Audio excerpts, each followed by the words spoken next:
मैं निवेदन कर रहा था कि समय तो बीत जाएगा, एक एक क्षण करके, एक एक दिन करके जीवन का बहुमूल्य समय बीतता चला जाता है। जितना समय हम भगवान के भजन में, आत्मकल्याण के साधन में लगाते हैं, उतना समय हमारा सार्थक है।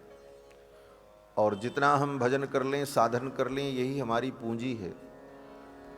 आगे की यात्रा में यही पूंजी लेकर के आप और हम जाएंगे। बाकी जितनी पूंजी, संपत्ति, प्रॉपर्टी है वो तो यहीं रहेगी। धर्म की प्रॉपर्टी, धर्म की संपत्ति ही हम लेकर के जाएंगे। धनानि भूमौ पशवश्च गोष्ठे, नारी गृहद्वार जना श्मशाने, देहश्चितायाम परलोक मार्गे, धर्मानुगो गच्छति जीव एकः। आचार्य वर्णन करते हैं कि धन जमीन में गड़ा रह जाएगा। तब के जमाने में लोग जमीन में ही गाड़ करके रखते थे, इसलिए श्लोक में यही कहा गया। आज के हिसाब से समझो बैंक में पड़ा रह जाएगा। धनानि भूमौ पशवश्च गोष्ठे, यात्रा के आवागमन के जो साधन, हाथी घोड़े बोले, वो सब खड़े रह जाएंगे। गाड़ी मोटर कार सब खड़ी रह जाएगी। नारी गृहद्वार, जो नारी कहती है अथवा जो पुरुष नारी को कहते हैं कि हम तुम्हारे जन्म जन्म के साथी हैं, साथ जिएंगे साथ मरेंगे, ऐसे ऐसे स्लोगन सुनाने वाले लोग भी कहाँ तक जाएंगे? बोले केवल शमशान तक जाएंगे। नारी भी कहाँ तक जाएगी? बोले घर के द्वार तक, उसके आगे वो भी नहीं जाएगी। नारी गृहद्वार, नारी गृहद्वारे जना श्मशाने, जो अपने जन परिजन हैं वो भी कहाँ तक जाएंगे? बोले शमशान तक। देहश्चितायाम परलोक मार्गे, और ये देह भी, जिस देह को सजाने में, खिलाने में, पिलाने में, बचाने में कितनी बुद्धि लगाई, कितने उपाय किए, वो देह भी कहाँ तक जाएगा? बोले चिता तक। देहश्चितायाम परलोक मार्गे, आगे परलोक मार्ग में जब जीव की यात्रा चलेगी तो जीव को अकेले ही जाना होगा। देहश्चितायाम परलोक मार्गे, धर्मानुगो गच्छति जीव एकः। धर्म का अनुगमन करने वाला, धर्म का आचरण करने वाला ये जीव अकेले जाएगा। अगर कुछ उसके साथ जाएगा तो उसके किए हुए कर्म, उसके धर्म, और दो गठरी जाएगी बस। आगे की उस यात्रा में ज्यादा लगेज अलाउड नहीं है। परलोक की यात्रा में केवल 2 लगेज आप ले जा सकते हैं बस। जैसे हवाई जहाज में लिमिट है, उसी प्रकार से परलोक की यात्रा में 2 लगेज। क्यों? बोले 2 ही हाथ आपके पास है, इसलिए 2 ही लगेज पर्याप्त है। अपना लगेज स्वयं उठाना पड़ेगा। और वो 2 लगेज क्या है? बोले एक पाप, एक पुण्य। आपने जो पाप पुण्य कमाया वही लेके जाएंगे, उसके अलावा कुछ नहीं लेंगे। कर्म धर्म की जो गठरी है, इसी को लेकर के जाना है। और आगे की यात्रा में कहाँ जाना है? ये अनंत यात्रा जीव की चल रही है। अनंत काल से जीव यात्रा पर निकला है और विभिन्न पड़ाव पड़ते चले जा रहे हैं अनेक जोनियों के। और जाना कहाँ है? बोले अपने गंतव्य तक जाना है, भगवान के पादारविंद तक पहुंचना है। और ये यात्रा जितनी जल्दी पूर्ण हो जाए उतना ही अच्छा। तो बंधुओं, इस यात्रा का पाथेय क्या है? बोले इस परमात्म यात्रा की, अध्यात्म यात्रा की जो विधि है, इसमें पाथेय यही है कि भगवान का चरित्र, भगवान की कथा, भगवत चिंतन यही करते चलो। यही इस यात्रा का पाथेय है, इस यात्रा की यही टॉनिक है, इस यात्रा की यही वो साधन वस्तुएं हैं जिससे ये आपकी यात्रा सुखद और मंगलमय होगी। इसीलिए बड़े बड़े संत महापुरुष भगवान के दिव्य चरित्र को श्रवण करते हैं, सुनाते हैं। शृण्वन्ति गायन्ति गृह्णन्ति साधवः। सज्जन पुरुष भगवान के गुण का गायन करते हैं, श्रवण करते हैं, वर्णन करते हैं। गंगा के तट पर प्रायोपवेशन करके विराजमान महाराज परीक्षित को परमहंस श्री सुखदेव जी महाराज ये आख्यान श्रवण करा रहे हैं। श्रीमद् भागवत महापुराण नैमिषारण्य में 88,000 शौनकादि मुनियों को श्री सूत जी महाराज ये पवित्र प्रसंग श्रवण करा रहे हैं। कल के कथा में आप सभी लोगों ने श्रवण किया कि भगवान ने इंद्र की पूजा का निषेध किया और गोवर्धन की पूजा कराई। भगवान ने नंद बाबा से पूछा, बाबा ये इंद्र की पूजा हम लोग क्यों करेंगे? किम फलम कस्य चोद्देश्यः, इस पूजा का फल क्या है, इसका उद्देश्य क्या है? केन वा साध्यते मखः, किन किन वस्तुओं से ये यज्ञ होता है, इसका प्रयोजन क्या है? तो श्री नंद बाबा ने विस्तार से सब कुछ बताया। भगवान श्याम सुंदर कृष्ण ने कहा तो इंद्र की पूजा के जगह पर हम लोग गोवर्धन की पूजा करेंगे। नंद बाबा ने कहा, अरे इंद्र नाराज हो जाएंगे, फिर वर्षा नहीं होगी, अकाल पड़ेगा। तो भगवान ने बड़ा सुंदर तर्क दिया। भगवान ने कहा, बाबा ये बताओ कि वर्षा क्यों होती है? तो नंद बाबा ने कहा, हम प्रतिवर्ष इंद्र की पूजा करते हैं इसलिए वर्षा होती है। तो भगवान कृष्ण ने कहा, अगर इंद्र की पूजा न करें तो नंद बाबा ने कहा, वर्षा नहीं होगी। तो भगवान ने कहा, इसमें महत्व किसका है, इंद्र का है कि पूजा का है? सूक्ष्म विवेचन किया भगवान ने। भगवान ने कहा, महत्व पूजा का है। पूजा होगी तो वर्षा होगी, पूजा नहीं होगी तो वर्षा नहीं होगी। वर्षा होती है तब भी इंद्र रहते हैं और वर्षा नहीं होती तब भी इंद्र रहते हैं। इंद्र के रहते हुए भी वर्षा नहीं होती। पूजा रहेगी तो वर्षा होगी, अगर पूजा हुई तो वर्षा होगी, पूजा नहीं हुई तो वर्षा नहीं होगी। तो महत्व तो पूजा का है, इंद्र का नहीं है। और पूजा क्या है? बोले कर्म है।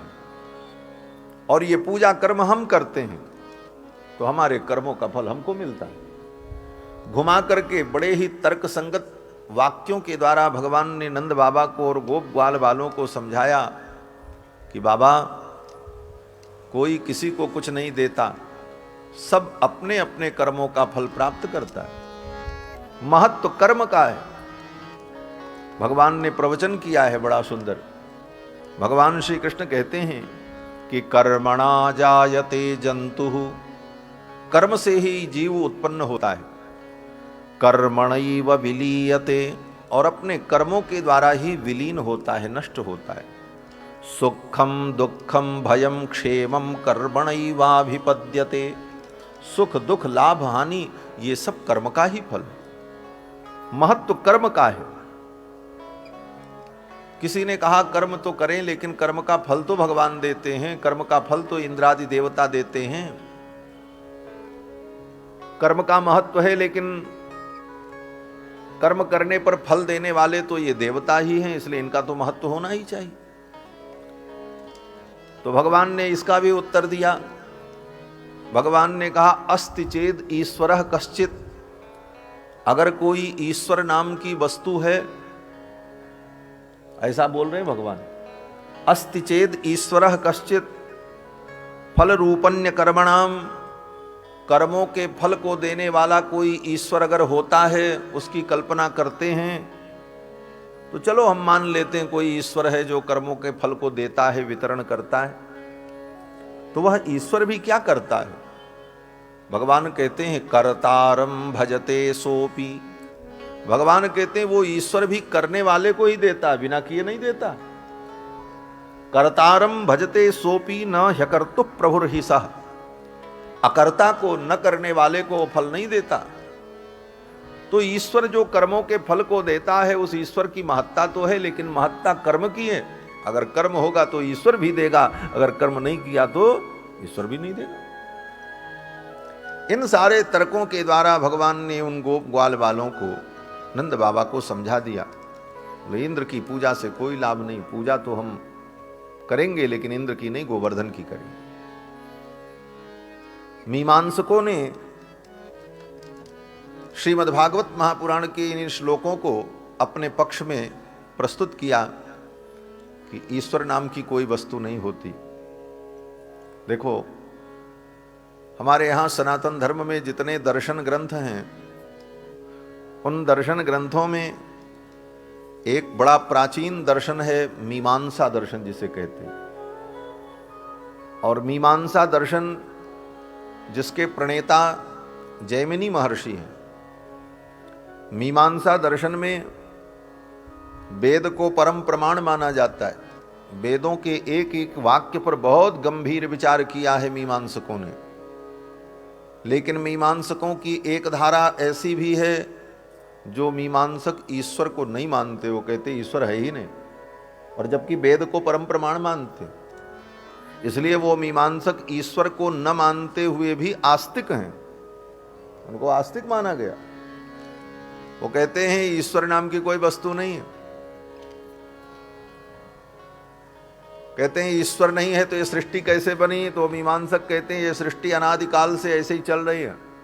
इसलिए मीमांसकों के मत में कभी प्रलय नहीं होती। मीमांसक प्रलय को नहीं मानते। वो कहते हैं प्रलय वलय नहीं होती, ये सृष्टि ऐसे ही अनादिकाल से चलती चली आई है। उनके भी अपने तर्क हैं। तो उन मीमांसकों ने भागवत के इस श्लोक को भी कहीं न कहीं उद्धृत किया कि जिसको तुम भगवान मानते हो वही भगवान कह रहे हैं, अस्ति चेद ईश्वर कश्चित। ईश्वर कोई अगर हो तो वो तो भी तो कर्म का ही फल देता। तो महत्ता किसकी हुई? बोले कर्म की। मीमांसक कर्म को ही सब कुछ मानता है। इसीलिए कहते हैं कर्मेति मीमांसकाः। मीमांसक जो है वो कर्म को ही ईश्वर मानता है। ये कर्म ही ईश्वर है। ऐसा नहीं है कि वो ईश्वर नहीं मानता, लेकिन कर्म और कर्म से भिन्न कोई ईश्वर और फिर वो ईश्वर उस कर्म का फल दे, इस तरह की झंझट की बातों को न मान करके मीमांसक कहता ये कर्म जो है इसी को ईश्वर मान लो, ये कर्म ही ईश्वर है। बौद्धाः बुद्ध इति प्रमाण पटवः कर्त्रेति नैयायिकाः। बौद्ध कहता है बुद्ध ही नियामक हैं, सब कुछ है। कर्त्रेति नैयायिकाः। नैयायिक कहता है कि ईश्वर जो है वो करता है, जो सारी सृष्टि बनाता। मीमांसक कहता कर्मेति मीमांसकाः, कर्म ही ईश्वर है। तो इस श्लोक को बहुत से लोगों ने इस अर्थ में भी ग्रहण किया। भगवान ने तो यहां केवल इतना ही कहा कि पूजा हम करेंगे, कर्म करेंगे, कर्म का फल हमें मिलेगा। कोई कर्म का फल देने वाला अलग से ईश्वर विशेष है, उसके प्रति अधिक श्रद्धा रखें, वो महान है, बोले ये मानने की जरूरत नहीं है। ऐसा सब कह करके तर्क दे करके भगवान ने उन ब्रजवासियों को समझा लिया। और अगर भावपूर्ण दृष्टि से इसे चिंतन किया जाए तो इसका अर्थ यही है, मानो भगवान कहना चाहते हैं कि कोई ईश्वर नहीं है, अर्थात मद व्यतिरिक्त अन्य ईश्वर नास्ति। मुझसे अतिरिक्त कोई ईश्वर नहीं। ईश्वर अगर कोई है तो मैं हूं। इसलिए स्वभिन्न, अपने से भिन्न जो ईश्वर है, कृष्ण से भिन्न जो परमात्मा के रूप में प्रतिष्ठित यदि कोई है, तो भगवान मानो कहना चाहते मत्तः परतरम नान्यत किंचिदस्ति धनंजय। हे धनंजय, मुझसे परे कोई परमात्मा नहीं है। इसी बात को मानो यहाँ भगवान ने इस लीला में प्रकट किया कि किसी ईश्वर के पीछे जाने की जरूरत नहीं, मैं ही ईश्वर हूं और तुम कर्म करो। इन सब बातों के द्वारा भगवान ने उन ब्रजवासियों को समझा लिया। ब्रजवासियों ने भगवान कृष्ण के कहने पर गोवर्धन महाराज की पूजा की। गोवर्धन की तलहटी में पहुंचकर भगवान ने कहा ये गोवर्धन महाराज, इनकी पूजा होगी। ब्रजवासियों ने कहा कैसे होगी? भगवान ने कहा पहले ध्यान करो गोवर्धन महाराज का। सबने ध्यान किया। महाराज आंख बंद की और गोवर्धन महाराज का ध्यान किया। तब तक स्वयं भगवान श्री कृष्ण ही दिव्य रूप से उस गोवर्धन पर्वत के शिखर पर प्रकट हो गए।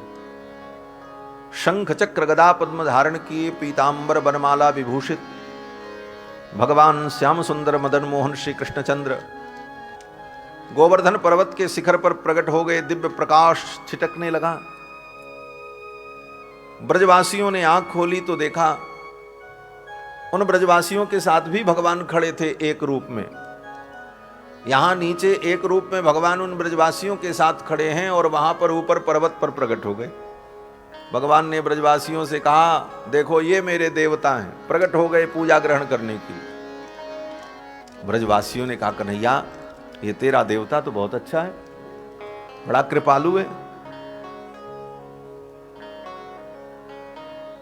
प्रतिवर्ष हमने इंद्र की पूजा नहीं की, प्रतिवर्ष हमने इंद्र की पूजा की, लेकिन आज तक सपने में भी इंद्र ने दर्शन नहीं दिया, कभी सामने नहीं आए। और ये देवता कितना कृपालु है, अभी हमने पूजा भी नहीं की, केवल ध्यान किया और देखो प्रकट होकर के दर्शन दे रहे हैं, ये देवता तो बड़े अच्छे हैं। कन्हैया ने कहा, हमारे देवता हैं ना, इसीलिए मैं कह रहा था इनकी पूजा करो, ये बड़े दयालु हैं, बड़े कृपालु हैं गोवर्धन महाराज। तब तक बगल में मनसुखा खड़ा था। मनसुखा ने गोवर्धन महाराज को देखा और फिर अपने बगल में खड़े कन्हैया को ऊपर से नीचे तक देखा, फिर गोवर्धन महाराज को देखा, फिर कन्हैया को देखा। भगवान श्याम सुंदर कृष्णचंद्र ने कहा, अरे मनसुखा तू बार बार मुझे क्यों देख रहा है? मनसुखा ने कहा, कन्हैया मैं ये देख रहा हूं कि तू यहां है कि वहां है, तू यहां है कि वहां है। श्याम सुंदर ने कहा, कन्हैया मनसुखा मैं तो तेरे पास हूं। बोले, ये तेरा देवता भी तेरे जैसे ही दिख रहा। भगवान ने कहा, ये मेरे देवता है ना, इसलिए मेरे समान दिख रहे हैं।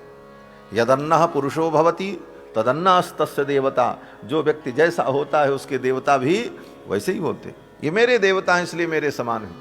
अब तो ब्रजवासी बड़े प्रसन्न हुए, पूजा प्रारंभ भई और बड़े मेघ गंभीर वाणी में, बड़ी मधुर वाणी में गोवर्धन पर्वत पर प्रकट जो गोवर्धन महाराज, भगवान ही गोवर्धन महाराज है, तो भगवान ने मेघ गंभीर वाणी में कहा, शैलोस्मीति ब्रुवन भूरी बलिमाददत बृहद बपु।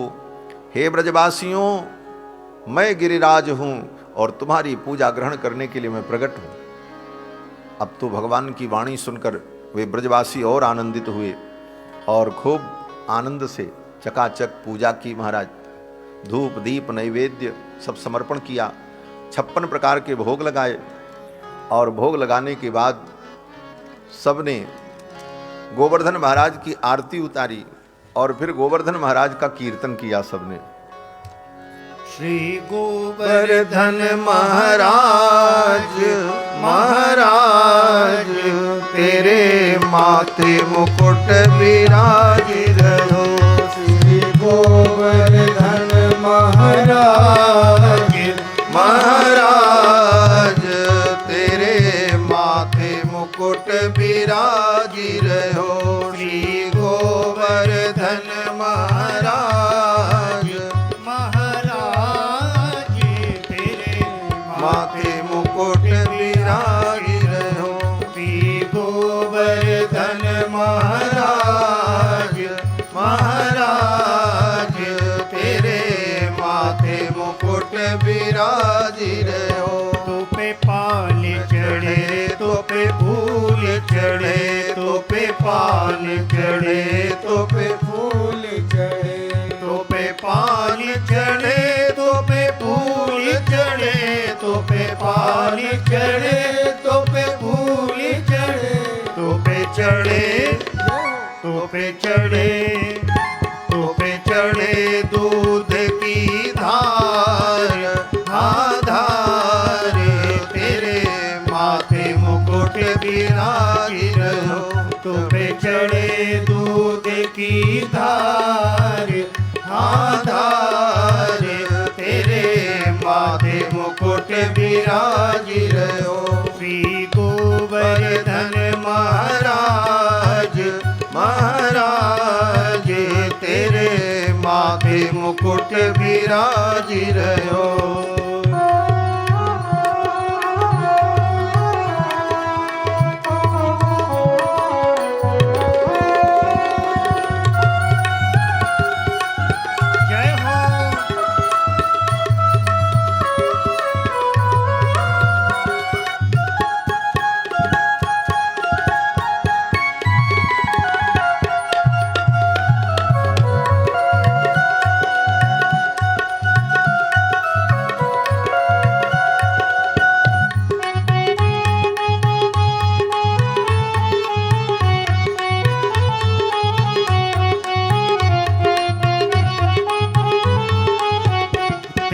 गले में कंठा सोने को, तेरे गले में कंठा सोने को, तेरे गले में कंठा सोने को, तेरे गले में कंठा सोने को, तेरे गले में कंठा सोने को, तेरे गले में कंठा सोने को, तोड़ी पे तोड़ी पे हीरा लाल लाल, तेरे माथे मुकुट विराजी रहो, तोड़ी पे हीरा लाल लाल, तेरे माथे मुकुट विराजी रहो। श्री गोवर्धन महाराज महाराज, तेरे माथे मुकुट विराज रहो, श्री गोवर्धन महाराज महाराज, तेरे माथे मुकुट विराज रहो। तेरे कानन कुंडली सोही रहे, तेरे कानन कुंडली सोही रहे, तेरे कानन कुंडली सोही रहे, तेरे कानन कुंडल सोही रहे, तेरे नैना तेरे नैना तेरे नैना बले विशाल विशाल, तेरे माथे मुकुट विरागी रहो, तेरे नैना बले विशाल विशाल, तेरे माथे मुकुट विरागी रहो। श्री गोवर्धन महाराज महाराज, तेरे माथे मुकुट विरागी रहो, श्री गोवर्धन महाराज महाराज, तेरे माथे मुकुट विरागी रहो।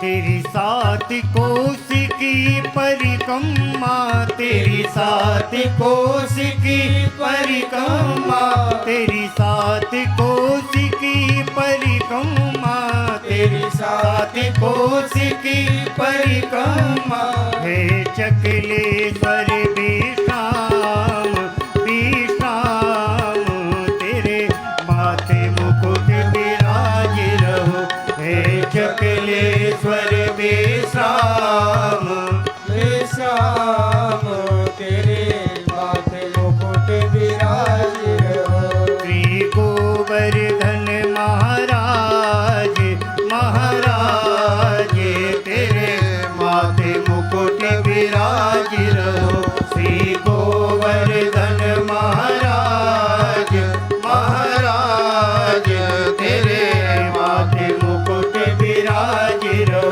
श्री गोवर्धन महाराज महाराज, तेरे माथे मुकुट विराज रहो, श्री गोवर्धन महाराज महाराज, तेरे माथे मुकुट विराज रहो, तेरे माथे मुकुट विराज रहो, तेरे माथे मुकुट विराज रहो, तेरे माथे मुकुट विराज रहो, तेरे माथे मुकुट विराज रहो। बोलो श्री गोवर्धन महाराज की जय, श्री बालकृष्ण लाल की जय जय श्री राधे श्याम। ब्रजवासियों ने श्री गोवर्धन महाराज की विधि पूर्वक पूजा संपन्न की, गोवर्धन महाराज की परिक्रमा की, पूजा संपन्न हो गई। इधर देवराज इंद्र को पता चला कि ब्रजवासियों ने मेरी पूजा नहीं की। इंद्र को क्रोध हुआ है। सुखदेव भगवान कहते हैं कि इंद्रस्तदात्मन पूजां विज्ञाय विहितां नृप गोपेभ्य कृष्णनाथेभ्यो नंदादिभ्यश्चुकोपसः। नंदादि गोपों के ऊपर इंद्र को क्रोध हुआ है। इंद्र ने सांवर्तक नाम की मेघमालाओं को बुलाया और कहा, जाओ जाकर के ब्रजमंडल में ऐसी वर्षा करो कि पूरा ब्रजमंडल नष्ट हो जाए, सब मर जाएं, बह जाएं। क्योंकि इन ब्रजवासियों ने कृष्ण नाम के एक मनुष्य के कहने पर मेरी अवहेलना कर दी। यही इंद्र ने कहा, कृष्णम मर्त्यमुपाश्रित्य ये चक्रुर्देवहेलनम। कृष्णम मर्त्यमुपाश्रित्य, कृष्ण नाम के एक मनुष्य के कहने पर इन ब्रजवासियों ने मेरी अवहेलना कर दी। इसका दंड इन्हें मिलना चाहिए। बाचालम बालिशम स्तब्धम अज्ञम पंडित मानिनम कृष्णम मर्त्यमुपाश्रित्य गोपा में चक्रुरप्रियम। देवराज इंद्र कहते हैं कि ये सब बड़ी मूर्ख हैं, ये बुद्धिहीन हैं। एक कृष्ण नाम के मनुष्य के कहने पर इन्होंने मेरी अवहेलना कर। जाओ जाकर के पूरे ब्रजमंडल को नष्ट कर दो। गणम सांवर्तकम नामो मेघानाम चांतकारिणाम इंद्र प्राचोदयेत क्रुद्धो वाक्यम चाहे शमान्युत।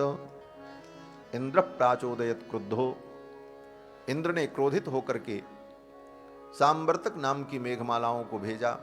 देखते देखते पूरा आकाश मेघमालाओं से आच्छादित हो गया। भयंकर अंधकार छा गया, बिजली चमकी, बादल गरजे और झरझर झरझर वर्षा प्रारंभ हो गई।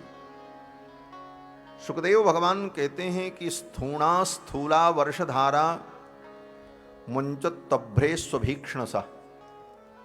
हाथी के सूंड के समान मोटी जलधारा गिरने लगी। जलौघै प्लाव्यमाना भूर नादृश्यत नतोन्नतम। इतना भयंकर जलवृष्टि कि कहां गड्ढा है, कहां जमीन बराबर है, कहीं कुछ दिखाई नहीं पड़ रहा है, केवल पानी ही पानी। नादृश्यत नतोन्नतम, कहां नीचा है, कहां ऊंचा है, कहां गड्ढा है, सब बराबर, ऐसा पानी। अब तो सभी ब्रजवासी रोने लगे, चिल्लाने लगे। ठंडी हवा चल रही थी, ठंडी से कांप रहे थे। जितने पशु थे, गायें थीं, सब व्याकुल हो गईं। और सब ने भगवान श्री कृष्ण से कहा, कृष्ण कृष्ण महाभाग त्वन्नाथम गोकुलम प्रभो। हे कृष्ण, तुम ही मेरे नाथ हो और गोकुल के तुम स्वामी हो। त्रातुमर्हसि देवान न कुपिताद भक्तवत्सल। हे भक्तवत्सल, देवराज इंद्र के कोप से हमें बचा लो, हमारी रक्षा करो। इस प्रकार उन ब्रजवासियों ने भगवान कृष्ण से जब प्रार्थना की तो भगवान श्री कृष्ण ने कहा, चिंता मत करो, मैं सबकी रक्षा करूंगा। तस्मान्मच्छरणं गोष्ठं मन्नाथं मत्परिग्रहं गोपाये स्वात्मयोगेन सोयं मे व्रत आहितः। आज मैं अपने आत्मयोग के द्वारा तुम सबकी रक्षा करूंगा और आज तो मेरे व्रत के पालन का समय आ गया। भगवान कहते हैं कि सोयम में व्रत आहितः, आज मेरे व्रत के पालन का समय आ गया है, मैं भी आज अपने व्रत का पालन करूंगा। भगवान का व्रत क्या है? बोले भगवान का एक ही व्रत है। व्रत माने नियम, व्रत माने भूखे रहना नहीं, व्रत माने नियम होता है। कोई एक नियम हम धारण कर लें तो उस नियम को व्रत कहा जाता है। तो भगवान ने भी एक व्रत धारण कर रखा है। भगवान का व्रत क्या है? बोले जे जथा माम प्रपद्यन्ते तांस तथैव भजाम्यहम्। जो मुझको जैसे भजेगा मैं उसको वैसे भजूंगा। ये भगवान का व्रत है, नियम। अगर भगवान से आप प्रेम करोगे तो भगवान आपसे प्रेम करेंगे, आप भगवान से झगड़ा करोगे तो भगवान आपसे झगड़ा करेंगे, आप भगवान को अपना मानोगे तो भगवान भी आपको अपना मानेंगे, और आपने भगवान को भुला दिया तो भगवान भी तुमको भुला देंगे। भगवान तो कहते हैं जे जथा माम प्रपद्यन्ते, जो मुझसे जैसा व्यवहार करेगा तांस तथैव भजाम्य हम, उसको मैं वैसे ही भजूंगा। अगर तुम भगवान को ढूंढोगे तो भगवान तुमको ढूंढेंगे। बिंदु जी का एक बड़ा सुंदर पद है, जो उस सांवरे को सदा ढूंढता है उसे एक दिन सांवरा ढूंढता है। जो उस सांवरे को सदा ढूंढता है, जो उस सांवरे को सदा ढूंढता है, जो उस सांवरे को सदा ढूंढता है, जो उस सांवरे को सदा ढूंढता है, उसे एक दिन सांवरा ढूंढता है, उसे एक दिन सांवरा ढूंढता है, जो उस सांवरे को सदा ढूंढता है, जो उस सांवरे को सदा ढूंढता है। जिसे ढूंढने का अमल पड़ चुका है, जिसे ढूंढने का अमल पड़ चुका है, वो इस ढूंढने में मजा ढूंढता है, वो इस ढूंढने में मजा ढूंढता है, जो उस सांवरे को सदा ढूंढता है, जो उस सांवरे को सदा ढूंढता है। अरे दिल जिसे कुल जहां ढूंढता है, अरे दिल जिसे कुल जहां ढूंढता है, वो तुझ में है फिर तू कहाँ ढूंढता है, वो तुझ में है फिर तू कहाँ ढूंढता है, जो उस सांवरे को सदा ढूंढता है, जो उस सांवरे को सदा ढूंढता है। मिला उसका वो दिल मिला ढूंढता है, मिला उसका वो दिल मिला ढूंढता है, मिला उसका वो दिल मिला ढूंढता है, मिला उसका वो दिल मिला ढूंढता है, जुदा उससे है जो जुदा ढूंढता है, जुदा उससे है जो जुदा ढूंढता है, जो उस सांवरे को सदा ढूंढता है, जो उस सांवरे को सदा ढूंढता है। ये ना पूछो पतित बिंदु क्या ढूंढता है, ये ना पूछो पतित बिंदु क्या ढूंढता है, ये ना पूछो पतित बिंदु क्या ढूंढता है, ये ना पूछो पतित बिंदु क्या ढूंढता है, पतित बिंदु जी का पता ढूंढता है, पतित बिंदु जी का पता ढूंढता है, पतित बिंदु जी का पता ढूंढता है, पतित बिंदु जी का पता ढूंढता है, जो उस सांवरे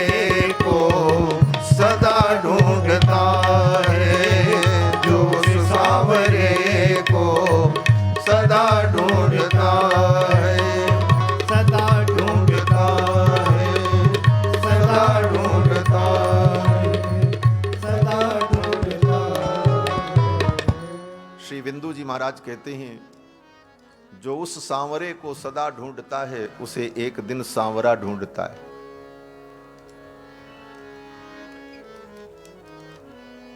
श्री बिंदु जी महाराज कहते हैं कि ये न पूछो पतित बिंदु क्या ढूंढता है, पतित बिंदु जी का पता ढूंढता है। पतित पावन ठाकुर का ही तो पता ढूंढ रहे हैं। इस ढूंढने में भी एक मजा है। भगवान को पाने की एक चाहत जो उत्पन्न हो जाए, इसी में मजा आने लगता है। मिलने के बाद तो जो मजा होगा वो तो अलग है। बिंदु जी कहते हैं, इस ढूंढने में मजा ढूंढता है, ये न पूछो पतित बिंदु क्या ढूंढता है। तो भगवान को पाने की चाहत में ही ऐसा आनंद है, तो उन्हें पा लेने में कितना आनंद हो।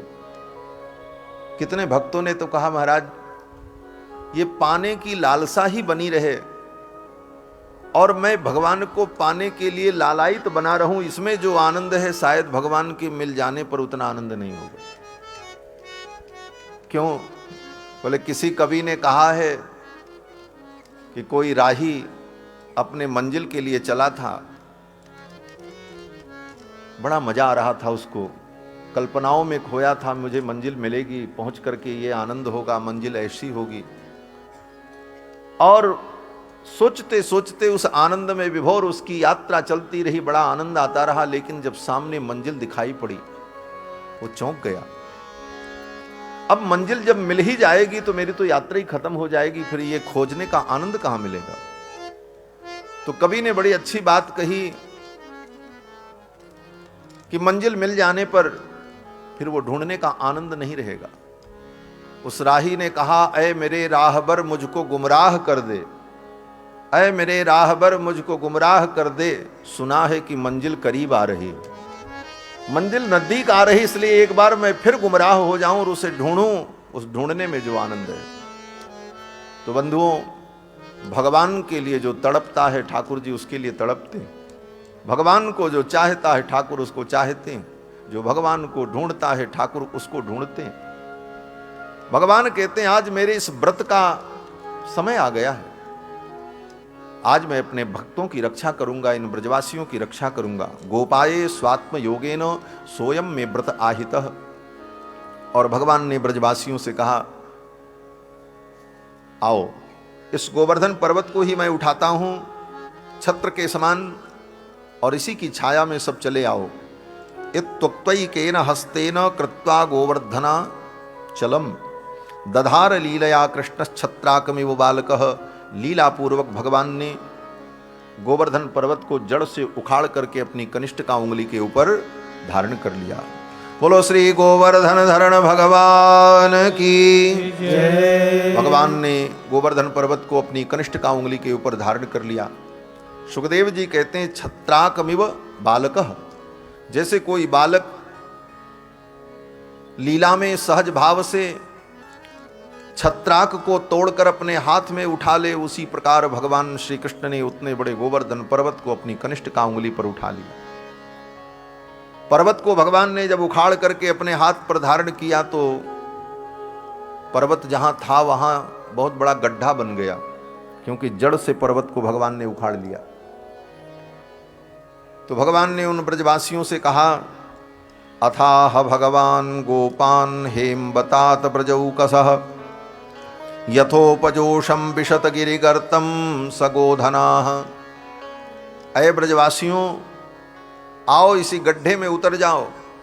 पर्वत को जब भगवान ने उखाड़ लिया तो नीचे बहुत बड़ा गड्ढा बन गया था। भगवान ने कहा, इसी गड्ढे में आ जाओ, अपने गाय बछड़ों को सबको ले आओ।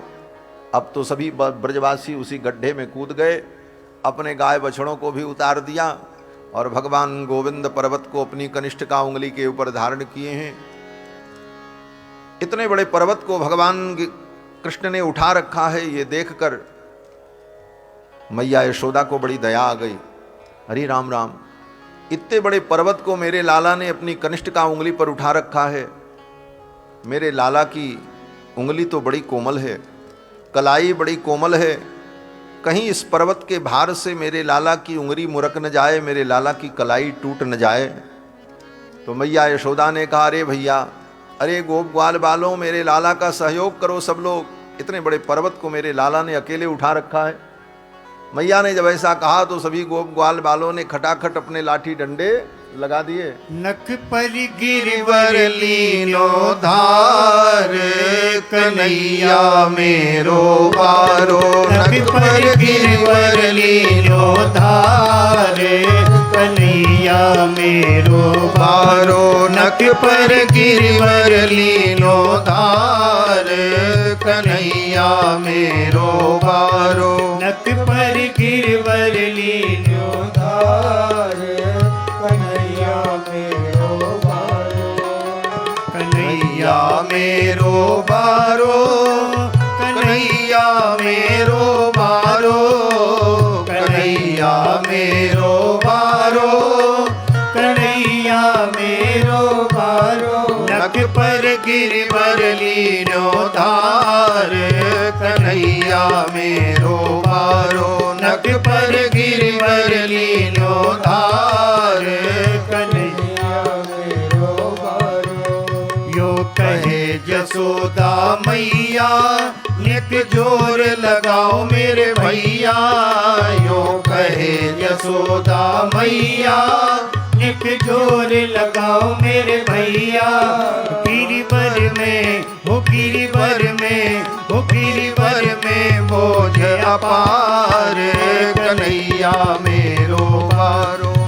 गिरिवर में बोझ अपार, कन्हैया मेरो बारो। नख पर गिरवर लीनो धार, कन्हैया मेरो बारो। नख पर गिरवर लीनो धार, कन्हैया मेरो बारो। लाला की नरम कलैया, कहीं मुरक न जाए कि भैया। लाला की नरम कलैया, कहीं मुरक न जाए कि भैया। लाला की नरम कलैया, कहीं मुरक न जाए कि भैया। लाला की नरम कलैया, कहीं मुरक न जाए कि भैया। कैसे झेले इकलो भार, कन्हैया मेरो बारो। कैसे झेले इकलो भार, कन्हैया मेरो बारो। नख पर गिरवर लीनो धार, कन्हैया मेरो बारो। नख पर गिरवर लीनो धार, कन्हैया मेरो बारो। जब कूप इंद्र ने कीनो, ब्रज गोवर्धन तर लीनो। जब कोप इंद्र ने कीनो, ब्रज गोवर्धन तर लीनो। जब कोप इंद्र ने कीनो, ब्रज गोवर्धन तर लीनो। जब कोप इंद्र ने कीनो, ब्रज गोवर्धन तर लीनो। बादल बरस बरस गए हार, कन्हैया मेरो बारो। बादल बरस बरस गए हार, कन्हैया मेरो बारो। नख पर गिरवर लीनो धार, कन्हैया मेरो बारो। नख पर गिरवर लीनो धार, कन्हैया मेरो बारो। यो कहे पूछरी वारो, लठिया को दियो सहारो।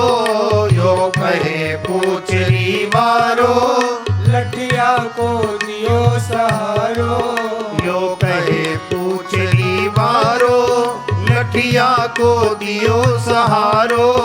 यो कहे पूछरी वारो, लठिया को दियो सहारो। रे मन भजले कृष्ण मुरारे, कन्हैया मेरो बारो। रे मन भजले कृष्ण मुरारे, कन्हैया मेरो बारो। नख पर गिरवर लीनो धारे, कन्हैया मेरो बारो। नख पर गिरवर लीनो धार, कन्हैया मेरो बारो। कन्हैया मेरो बारो, कन्हैया मेरो बारो। कन्हैया मेरो बारो, कन्हैया मेरो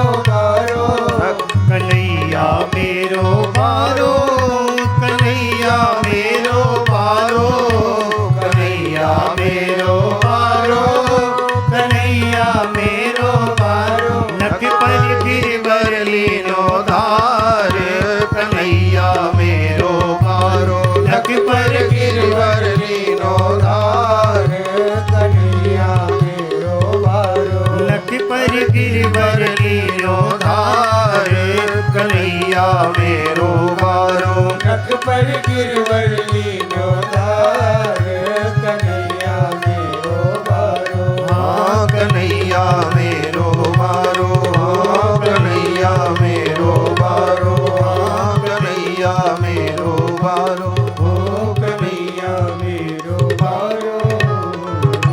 बोलो श्री गोवर्धन धरण भगवान की, श्री गोवर्धन महाराज की जय। जय श्री राधे